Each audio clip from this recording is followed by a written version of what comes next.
శివోహం భక్తి ఛానల్కి స్వాగతం అండి. అందరికీ నమస్కారం. 2025 సంవత్సరంలో ఉగాది పండుగ. ఉగాది ఎందుకు జరుపుకుంటారు? ఉగాది పచ్చడి ప్రాముఖ్యత ఏమిటి? ఉగాది పండుగ వెనుక ఉన్న పురాణ గాథ, ఈ పర్వదినానికి ఉన్న విశిష్టత, షడ్రుచులతో చేసే ఉగాది పచ్చడి విశిష్టత ఏమిటో పూర్తి వివరంగా తెలుసుకుందామండి. 2025 సంవత్సరం ఉగాది పండుగ స్వస్తి స్త్రీ చాంద్రమాన శ్రీ విశ్వావసునామ సంవత్సరం ఉత్తరాయణం వసంత ఋతువు చైత్రమాసం శుక్లపక్షం పాడ్యమి తిథి. ఉగాది పండుగను నిర్వహించుకోవలసిన రోజు మార్చి 30, 2025 ఆదివారం. తిథి పాడ్యమి. పగలు 2:44 వరకు. నక్షత్రం రేవతి. సాయంత్రం 6:42 వరకు. తదుపరి అశ్విని. ఉగాది పండుగ వెనుక ఉన్న పురాణగాథ. శ్రీ మహావిష్ణువును వేదాలను అపహరించిన సోమకుని వధించి ఆ వేదాలను బ్రహ్మదేవునికి అప్పగించిన శుభ తరుణాన్ని పురస్కరించుకొని విష్ణువు ప్రీత్యర్థం ఉగాది పండుగ జరుపుకోవడం ఆనవాయితీగా వచ్చిందని పురాణ ప్రతీతి అండి. ఉగాది అనేది యుగాది. ఇది కాల ప్రమాణంలో సంవత్సర కాలానికి ప్రమాణమైన అంశమండి. ఈ ప్రారంభాన్ని తెలుగువారంతా చక్కని పండుగగా ఆచరిస్తారు. ఈ రోజున అనేక కార్యక్రమాలను నిర్వహిస్తారండి. వసంత ఆగమనోత్సవ వేడుకలను నిర్వహించే ఈ ఉత్తమమైన రోజున ఎన్నో శుభసూచకాలు కావాలని కోరుకుంటారండి. వసంతానికి శోభనిచ్చే కోకిల గానం, మామిడి చెట్టుకు కొత్తగా వస్తున్న మావి చిగురులు తిని కమ్మగా గానం చేసే కోయిల గానం వసంత ఋతువు ఆరంభాన్ని తెలుపుతుందండి. ఈ పవిత్రమైన పండుగ రోజున సూర్యోదయం కంటే ముందే నిద్రలేచి ఇళ్లను శుభ్రం చేసుకుని స్నానం చేసిన తర్వాత కొత్త దుస్తులను ధరించాలండి. ఇంటి గుమ్మానికి మామిడాకులతో అలంకరించుకోవాలండి. ఇంటి ముందు కల్లాపి చల్లి ఇంటి ముందు ముగ్గు వేయాలండి. అనంతరం ఇంటిని పూజాగదిని అందమైన పువ్వులతో అలంకరించి పూజ చేసుకోవాలండి. ఇలా చేయటం వలన శుభ ఫలితాలు వస్తాయని పండిత ఉవాచ. ధర్మశాస్త్ర గ్రంథాలు, వ్రత గ్రంథాలు ఉగాది పండుగ రోజున వైజ్ఞానికంగా చేయవలసిన పనులను నిర్దేశించాయండి. అవి ప్రతి గృహ ధ్వజారోహణం, తైలాభ్యంగం, నవవస్త్రాభరణ ధారణం, ధమవేన బ్రహ్మపూజనము, సర్వాపచ్చాంతకర మహాశాంతి, పౌరుష ప్రతిపత్వ్రతం, నింబకుసుమ భక్షణం, పంచాంగం పూజ, పంచాంగ శ్రవణం, ప్రసాదాన ప్రారంభం, రాజదర్శనం, వసంత నవరాత్రి ప్రారంభం. ఈ విధంగా అనేక అంశాలను ఉగాది రోజున చేయవలసిన కృత్యాలలో కనిపిస్తున్నాయండి. తెలుగువారు ప్రత్యేకంగా జరుపుకునే ఈ ఉగాది పండుగ రోజున తప్పనిసరిగా నిర్వహించే కార్యక్రమాలలో ఉగాది పచ్చడి, పంచాంగ శ్రవణాలు ముఖ్యంగా కనిపిస్తాయండి. నింబకుసుమ భక్షణం అంటే వేప పువ్వు పచ్చడి తినటం.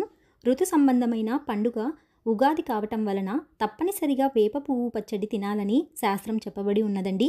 పాల్గొన శుద్ధ పౌర్ణమి తెల్లవారి మామిడి పువ్వును తినాలని, ఉగాది నాడు వేప పువ్వు తినాలని చెప్పటం వలన ఈ రోజున ఉగాది పచ్చడి షడ్రుచులతో తయారు చేసి తినటం ఆనవాయితీగా వస్తోందండి.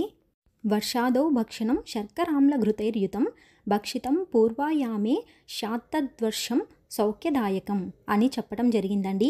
ఉగాది రోజున ఈ సంవత్సరపు వేప పువ్వు, చక్కెర లేదా బెల్లం, చింతపండు, నెయ్యి కలిపి మొదటి జాము నుండే తినటం వలన ఈ సంవత్సరమంతా సుఖంగా జరుగుతుందండి. ఈ పచ్చడి మన జీవితంలో జరిగే సుఖ దుఃఖాలను సూచిస్తుందండి. ఇందులోని రుచులలో ఒక్కో దానికి ఒక్కొక్క అర్థం ఉంటుందండి. ఉప్పు అంటే మన జీవితంలో ఆనందం, రుచికి సంకేతంగా పరిగణిస్తారండి. పులుపు తెలివిగా వ్యవహరించాల్సిన పరిస్థితులను తెలియజేస్తుందండి. వేప పువ్వు బాధను దిగమింగాలని లేదా భరించాలని సూచిస్తుందండి. బెల్లం ఈ తీయని పదార్థం సంతోషానికి ప్రతీకగా భావిస్తారండి. కారం సహనం కోల్పోవటాన్ని సూచిస్తుందండి. వగరు పచ్చి మామిడి ముక్కలలో తగిలే ఈ రుచి కొత్త సవాళ్ళను ఎదుర్కోవడం గురించి తెలియచేస్తుందండి. పంచాంగ శ్రవణం తిథి, వార, నక్షత్రాదులతో కూడుకున్న పంచాంగాన్ని ఈ రోజు వినటం వలన ఈ సంవత్సరాన్ని ప్రణాళిక చేసుకునే అవకాశం ఉంటుందండి. అందుకే పంచాంగ శ్రవణం తప్పనిసరి ప్రక్రియగా ఉపయోగించబడుతున్నదండి. సంవత్సర ప్రారంభంలో సంవత్సర విశేషాలను అధ్యయనం చేస్తే సంవత్సరంలో తీసుకునే నిర్ణయాలుంటాయని, దానికోసం ఈ విషయం ఆచరణలో వచ్చిందండి. పంచాంగాన్ని గూర్చి తెలుసుకోవడం అంటే సంవత్సర సంబంధమైన అంశాలలో ముందు జాగ్రత్త కోసం ప్రయత్నం చేస్తున్నట్లే. వర్షాలు పడే విధానం, భూములు పండే విధానం, ఏ ధాన్యాల విలువలు ఎలా ఉంటాయో తెలుసుకోవటం, యుద్ధాలు, ఇబ్బందులు, పశు సంపద ఒకటేమిటి, ప్రతి అంశానికి సంబంధించిన విశేషాలను సంవత్సర ప్రారంభం రోజున తెలుసుకోవడం ద్వారా ఈ సంవత్సరంలో ఎలా మెలగాలో నిర్ణయించుకోవడం ఇందులో కనిపిస్తుందండి. తిథేచ్చ శ్రియమాప్నోతి వారాదాయుష్యవర్ధనం నక్షత్రాత్ హరతేత్ పాపం యోగా ద్రోగ నివారణం కరణం కార్యసిద్ధించ పంచాంగ ఫలముత్తమం కాల విత్కర్మ కృద్ధిమాన్ దేవతానుగ్రహం లభేత్ అంటూ తిథి శ్రేయస్సును, వారం ఆయుష్ను, నక్షత్రం పాప నివారణను, యోగం రోగ నివారణను, కరణ కార్యసిద్ధిని కలిగిస్తాయండి. ఉగాది పండుగ రోజున దుర్గామాత ఆరాధన. చైత్రమాసం శుక్లపక్షం పాడ్యమి రోజున ఈ విధాత జగత్తును సృష్టించాడని నమ్ముతారండి. సోమకుడు వేదాలను తస్కరించిన కారణంగా మత్స్యావతారం ధరించిన విష్ణువు అతన్ని సంహరించి వాటిని తిరిగి బ్రహ్మదేవునికి అప్పగించిన సందర్భంగా ఉగాది ఆచరణలోకి వచ్చిందని పురాణ ప్రతీతి అండి. చైత్రశుద్ధ పాడ్యమి రోజున సూర్యోదయ వేళలో బ్రహ్మదేవుడు సృష్టిని సృష్టించాడని అంటారు.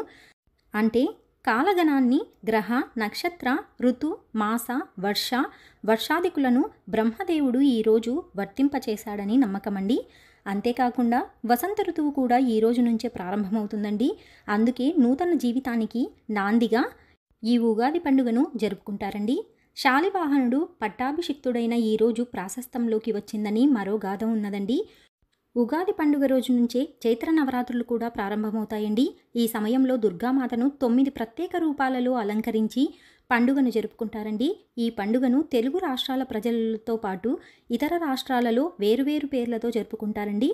ఈ ఉగాది పండుగ రోజునే శ్రీనివాసుని సన్నిధిలో కొలువు తిరుమల శ్రీనివాసుని ఆలయంలో ఈరోజు ఉగాది కొలువును ప్రత్యేకంగా నిర్వహిస్తారండి. తెలుసుకున్నాం కదా అండి 2025 సంవత్సరంలో ఉగాది పండుగ గురించి. మరొక వీడియోలో మళ్ళీ కలుసుకుందామండి. సెలవు మరి. సర్వం ఈశ్వరార్పణమస్తు. స్వస్తి.